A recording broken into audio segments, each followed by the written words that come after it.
ఎవరిని అడిగి చేసుకుంటున్నారు సమ్మర్ లో పెళ్లిళ్ళు, ఫంక్షన్లు, గృహ ప్రవేశాలు, శ్రీమంతాలు చేసుకుంటున్నారు. మమ్మల్ని ఎందుకు పిలుస్తున్నారా?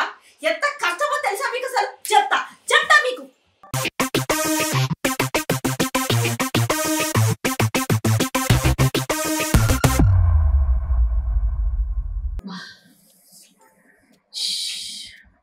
చీర మార్చుకోవడానికి బద్ధకం కాదు. మార్నింగ్ ఒక ఫంక్షన్కి వెళ్ళేసి వచ్చామా, ఇప్పుడు ఆ మొహం కడుక్కొని మళ్ళీ సాయంత్రం ఇంకో ఫంక్షన్కి వెళ్ళాను. ఎవడు చెప్పాడండి పెళ్ళిళ్ళకి, పేరెంటాలకి అమ్మాయిలు దొరకట్లేదు, అమ్మాయిలు అబ్బాయిలకి సెట్ అవ్వట్లేదు అని? ఏమీ లేదు. సమ్మర్ వచ్చిందంటే చాలు మినిమం 15 నుంచి 20 గృహప్రవేశాలు, పెళ్ళిళ్ళు, చివరాఖరికి శ్రీమంతాలు, గెట్ టుగెదర్లు, ఫంక్షన్. అసలు సమ్మర్ లో పెళ్లిళ్ళు ఎవడైనా చేసుకుంటే మీకేంట్రా? మీరు ప్రేమలో ఉన్నారా, లేకపోతే పెళ్లి చేసుకోవాలన్న కుతూహలంలో ఉన్నారు? వచ్చి చూసే వాళ్ళకి ఆ ఎంటైర్ ఘట్టం ఎంత పెయిన్ఫుల్ గా ఉంటుందో ఒక్కసారైనా ఆలోచించారా? ఆడవాళ్ళకి సమస్యలు అండి, మగవాళ్ళదేముంది? షార్ట్లు వేసుకొని కూడా పెళ్లిళ్ళకి వెళ్ళిపోతూ ఉంటారు. అదేమంటే అదొక ఫ్యాషన్ అంటారు. షార్ట్లలో కూడా రకాలు వేరే, మళ్ళీ లేదా ప్యాంట్ షర్ట్ వేసుకుంటారు, లేదా పంచ్ వేసుకుంటారు. ఏది వేసుకున్నా వాళ్ళు ఏమి చేయనవసరం లేదు. అయితే డ్రైవింగ్ చేయాలి, అక్కడ కూర్చోవాలి, హాయ్ హలో అని అందరినీ పలకరించాలి. ఈ ఆడవాళ్ళకి మనకి ఈ చీరలు కట్టుకొని పిల్ల రాక్షసుల్ని భరించి వాళ్ళకి తినిపించి మనం తిని పెళ్లిలోనో ఫంక్షన్లోనో వెళ్తే సహాయాలు చేసి పని చేసి కూర్చొని పసుపులు కలిపి ఉప్పులు కారాలు కూరల్లో వేసి ఇన్ని చీరల మీద చేయాలంటే అసలు ఏమన్నా ఉందా? కాటన్ చీర, లైట్ వెయిట్ చీర ఇట్లాంటివి కట్టుకుంటే ఇట్లా చూస్తారు, అయ్యో ఇంకొంచెం మంచిగా కట్టుకోకరా అంటారు. అదే వాళ్ళు ఎంతైనా అంటారు. అదే పెద్దవాళ్ళు కూడా ఏం చేయరు కదా, వచ్చి కూర్చుంటారు చక్కగా ఇస్త్రీని అనకుండా. సో అంటారు. ఇట్లాంటి ఎంత కట్టుకున్నా సరే ముక్కకి ఇట్లా అయిపోతుంది. పొగలు కక్కడం, చెమటలు కక్కడం అంటే ఏంటో ఈ సమ్మర్లలో బయటకు వెళ్తే అర్థమవుతుంది. అసలు దేవుడు ఎందుకు కనిపెట్టాడు సమ్మర్? కనిపెట్టిన సమ్మర్లలో శుభముహూర్తాలు ఎందుకు కనిపెట్టాడు? కనిపెట్టిన ఈ సమ్మర్లోనే వింటర్ ఉంది. మంచి చలిలో కూడా పెళ్లి చేసుకోవచ్చు. అందరికీ చేసుకునే వాళ్ళకి, చూసే వాళ్ళకి కూడా బాగుంటుంది. వింటర్లలో ఫంక్షన్లు చేసుకోవచ్చు, గృహప్రవేశాలు చేసుకోవచ్చు. సమ్మర్ దొరికిందా? మీకైనా ఏం బాగుంటుందని ఎంత ఇరిటేషన్ వస్తూ ఉంటుంది తెలుసా? మళ్ళీ అందరినీ నవ్వుకుంటూ, ఇదిగో ఈ కనుబొమ్మలు ఇట్లా దగ్గర కాకూడదు, అందరినీ ఇట్లా నవ్వుకుంటూ పలకరించాలి. ఎట్లా అవుతుంది? Outdoor hi nature. ఏం నేచర్? నేల కూడా బీటలు వారుతోంది ఎండ తాకిడికి. ఏం నేచర్? సమ్మర్ లో హాయిగా కడుపులో చల్లగదలకుండా హాయిగా పడుకోవాలనిపిస్తుంది. అరే మొన్నటికి మొన్న ఒక ఊరికి వెళ్ళామండి, పెళ్లి, ప్రేమ వివాహం. సరిపోని పెద్దల గురించిన వివాహం అయినా సమ్మర్ లో పెళ్లి కదా, కంపల్సరీ దగ్గర వాళ్ళ పెళ్లి. చచ్చినట్టు పోయినాం. అక్కడ వెళ్తున్నప్పుడే హలో లక్ష్మణ అనుకుంటే దేవుడికి దండం పెట్టుకుని వెళ్ళాం. వెళ్ళిన దగ్గర నుంచి ఆ ఊర్లో ఈ ఊర్లో ఉన్నదానికన్నా ఇంకా ఎక్కువ డిగ్రీల వేడి, చెమట ఇట్లా చుట్టుకుపోతుంది ఒళ్ళు. ఒకళ్ళ ఇంట్లో దిగామండి. ఆంటీ 2 చెడ్డ మాటలు మాట్లాడిందని మనసుకు చాలా హర్టింగ్ అయింది. ఒకటి, స్నానానికి వేడి నీళ్లు పెట్టనా? ఎవడండి స్నానానికి వేడి నీళ్లు పెట్టినంత సమ్మర్? అది అడిగిందా? ఆ తర్వాత ఆవకాయ వేసుకో, కొత్త ఆవకాయ సమ్మర్లో పెట్టా, అన్నం కలుపుకొని తిను వేడి వేడిగా. నాకైతే అసహ్యం వేసింది ఆ 2 మాటలు విన్న తర్వాత. పెద్ద ఆవిడ ఏమనలేక ఆల్మోస్ట్ కళ్ళలో నీళ్ళు వచ్చేసి, అక్కడి నుంచి చీర కట్టుకున్నావు, బ్లౌజ్ ఎక్కదే? చుట్టుకుపోతుంటే బ్లౌజ్ ఎట్లా ఎక్కుతుంది? గుండీలు పట్టవే. అంత కష్టం మీద ఇట్లా బాడీని అందులోకి టక్ చేసి ఇట్లా ఇలా బీన్ బ్యాగ్స్ లో ఆ బీన్స్ ని ఎట్లాగైతే కుక్కుతామో అట్లా బాడీని బ్లౌజ్ లో చీరల్లో కుక్కల పెట్టుకొని వెళ్ళాం. వాళ్ళు ఎయిర్ కూలర్లు వేసుకున్నారు. ఏసీ ఫంక్షన్ హాల్లో ఏసీ ఆన్ చేయాలి కదా. మా కర్మ కొద్దీ ఆ రోజు ఏసీ పనిచేయట్లేదు. అందుకోసం అని పెళ్లిళ్ళు ఆపుకోలేరుగా. చక్కగా వేడి వేడి టీ ఇచ్చారండి వెళ్ళగానే. ఆ పెళ్లిలో ఎవడైనా దాహార్తి కోసం చల్లటి మజ్జిగ ఇస్తారు, లేకపోతే జ్యూస్ ఇస్తారు, లేకపోతే ఫ్రూట్ పంచ్ ఇస్తారు. ఉదయం పూట పెళ్లి, వేడి వేడి టీ. ఆ రోజు టీ అంటేనే విరక్తి కలిగింది. వాళ్ళేదో పెళ్లిళ్ళు చేసేసుకుంటున్నారు. ఆ పెళ్లి కూతురు ఓపిక అయితే శతకోటి వందనాలు. అంతంత మేకప్ వేసుకొని, అన్నన్ని నగలు వేసుకొని కిలా కిలా పక్క పక్క నవ్వుతూ కూర్చుంది పెళ్లి పీటల మీద. ఆ పెళ్లి కొడుకు సరే షర్ట్ తీసేశాడు, హ్యాపీ.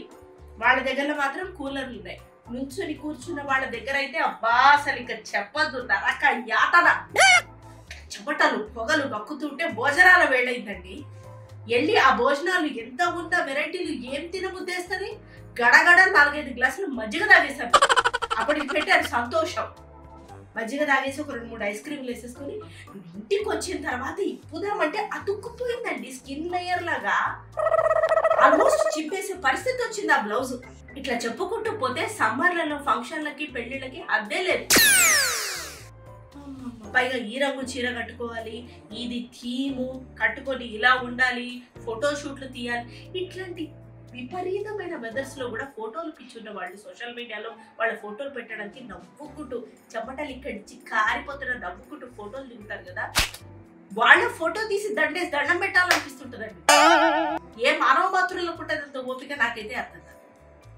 ఎందుకు చేసుకుంటారు పెళ్లిళ్ళు? ఎందుకు పిలుస్తారు? మీరు చేసుకున్నారు ఎందుకంటే పిలుస్తారు.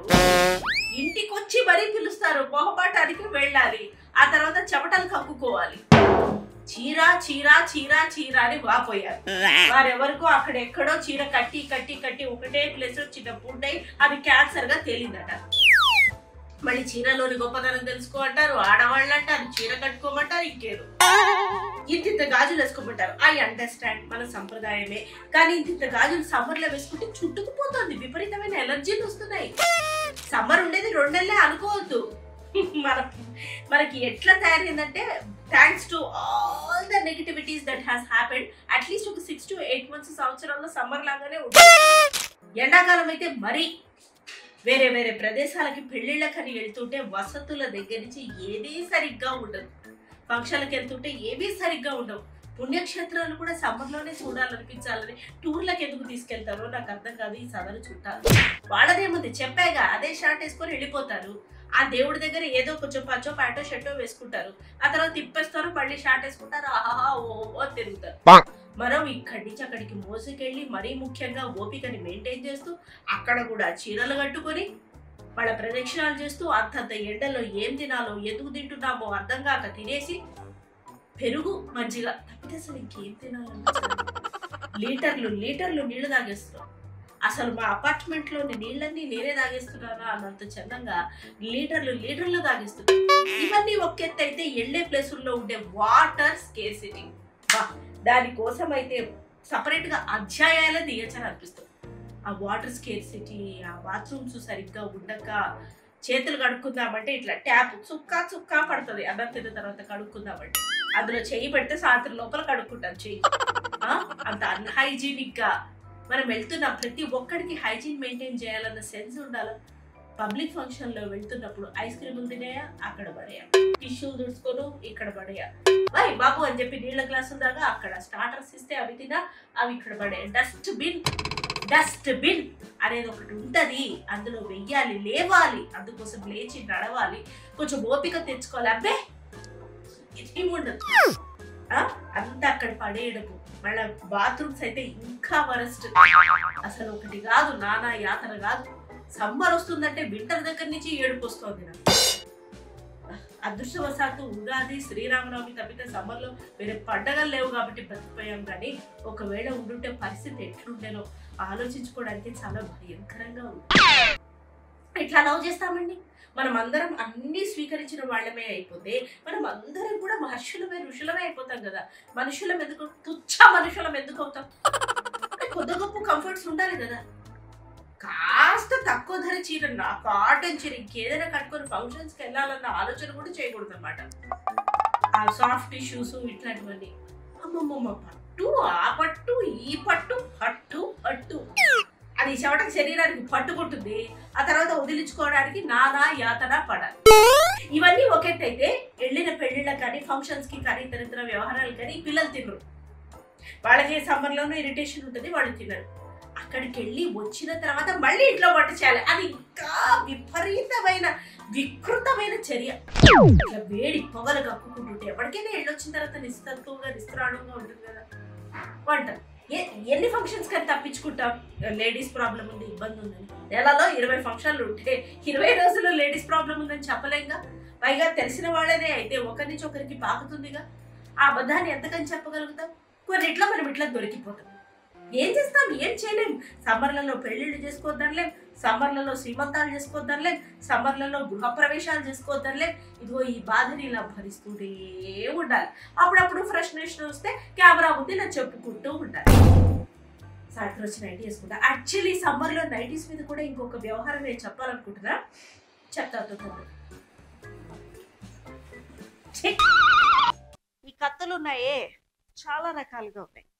అందులో చిన్నది, పెద్దది, మీడియం సైజు, కేకు కోసే కత్తి, ఫ్రూట్లు తీసే కత్తి, కూరగాయలు తరిగే కత్తి, అన్ని కత్తులన్నీ ఒక్కసారి కలిపి కస్ కస్ కస్ కస్ కస్ కస్ కస్ కస్ కస్ అనిపించాలనిపిస్తుంది ఇలాంటి వాళ్ళ మీద. అవైలబుల్